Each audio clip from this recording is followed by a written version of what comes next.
Divisions may not exist anymore technically, but Alabama's trek through the SEC East has not been going great. They're 2-2, and on deck is the Tide's fifth straight East opponent.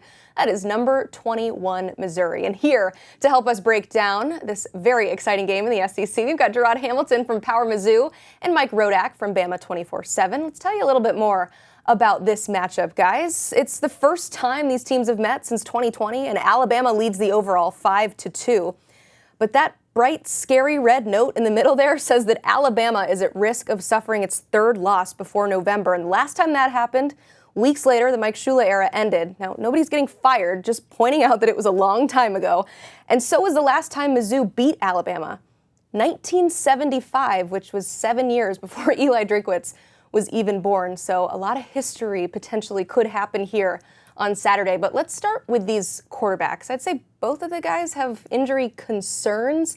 We know for a fact Brady Cook is injured since he went to the hospital in the middle of last Saturday's game. But there's also maybe some speculation, Mike, that Milroe is dealing with something based on the way that he's been playing lately. So, Mike, let's start with that. What's going on with Milroe? Yeah, it's been two pretty bad games in a row for Jalen Milroe, especially the Tennessee game. I mean, this is a player that seemed like he had improved a lot.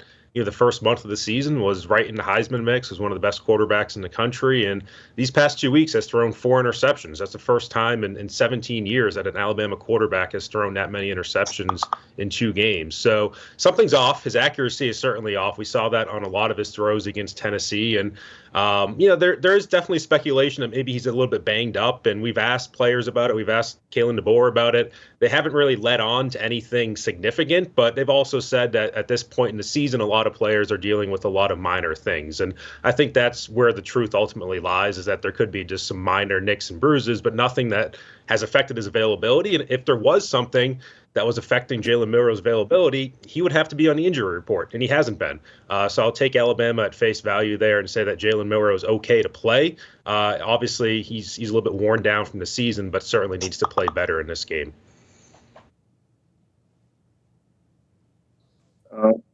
As far as Brady Cook, obviously the high right ankle sprain he suffered last week due to that hip drop tackle. So he's dealing with that. I mean, media wasn't allowed to go to practice on Tuesday, so we couldn't really see what he was or wasn't doing.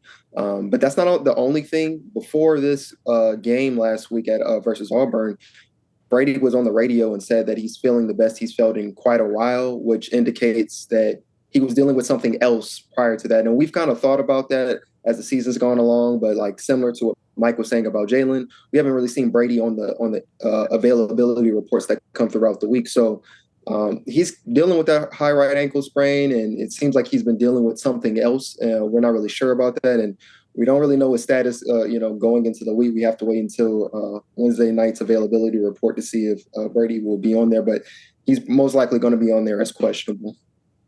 Like Fort Knox trying to get information about these quarterbacks. I guess we'll just see on Saturday. Meanwhile, though, Mike, we can guarantee that the Tide are definitely dealing with some injuries on the defensive side of the ball, particularly in the secondary. So what's the health status of that group?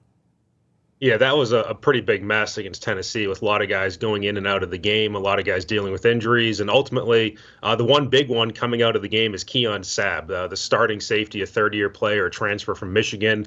He is potentially out for the season with a foot injury, a broken foot that he played through for part of that Tennessee game. And so they'll have a second-year player in Bray Hubbard stepping into that role against Missouri and probably for the rest of the season. And also some corners that have been out. Xavier Brown, the freshman, a really good player for him, has missed a lot of that time out of the Tennessee game. And he should be back for this game, but he's still dealing with some stuff. And Red Morgan, another freshman in there, also dealing with an injury. So it's a pretty banged-up secondary, but right now the Keon Sabb injury is the big one.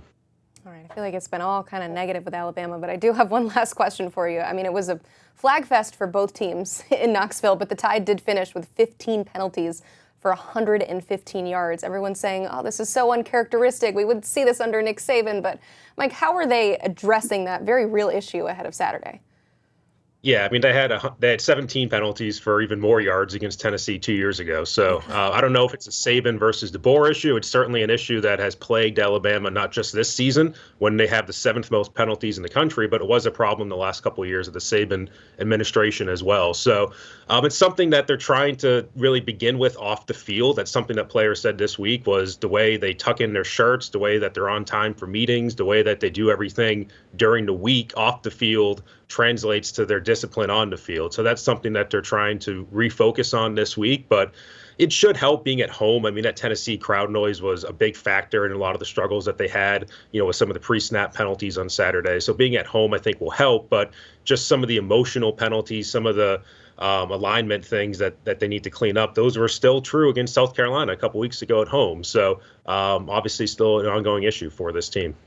It's little things, got to practice how you play. I think it's fair to say, Gerard, unless Luther Burden is catching 100 passes a game, no one is going to be satisfied with his usage. But overall, what do you think about the way that they have utilized him in the offense this season? It's been a little bit different than last year. It's not the same as when he started the season with like 6 or 7 games with 97 or more yards. He was really tearing it up to start last year. This year has been a little bit different, and you got to kind of take into account some of the games he hasn't played fully just due to them being blowouts. Like he didn't play the second half really of the Murray State game or the Buffalo game. He had that big hit versus UMass that he took that, they kind of took him out the game early in the third quarter. So there's been plenty of time where he could have racked up those stats like, a lot of players would, and he hasn't played because they're trying to preserve him. So they've got him in the rushing game a little bit more than he has that he did last year. He's got a couple touchdowns there. They're getting the ball to him. It's not quite like we saw last year, and that's because of how defenses are playing Missouri. But they're using him, pretty fine. He's still one of the top receivers in the league, and everybody is mindful of that. They're not catching people by surprise like they did last year. So, he could be used more, but at the same time, they're trying the best they can, and defenses are keying in on them, and they're not trying to force it to him because that would really just kind of feed into what some of the defenses are trying to do. Yeah, so had that big play touchdown called back at Texas A&M. So, you got to factor in some of those things when looking at these stats.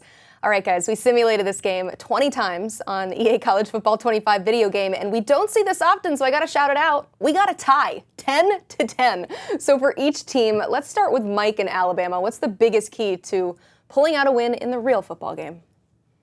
Yeah, it's just not doing the dumb, silly stuff that have plagued this team really for the last month. I mean, that's the stuff that's driven fans nuts. It's the bad turnovers, the bad penalties, just the mistakes and key moments that you would expect Alabama to have down. I mean, this is a team that has prided itself on playing tough, fundamental, good football for a very long time. And that's one of the things that is really getting under fans' skin right now, is that this team is not playing that way. So just getting back to playing that way, even if you're not the most talented Alabama team ever, just play good football, just play sound football, and that's the first thing that they need to do. For Missouri, it'll just be, containing Jalen Milroe, obviously. They've got to pass rush with caution. They can't let him push up in the pocket and break the pocket because that's where trouble starts.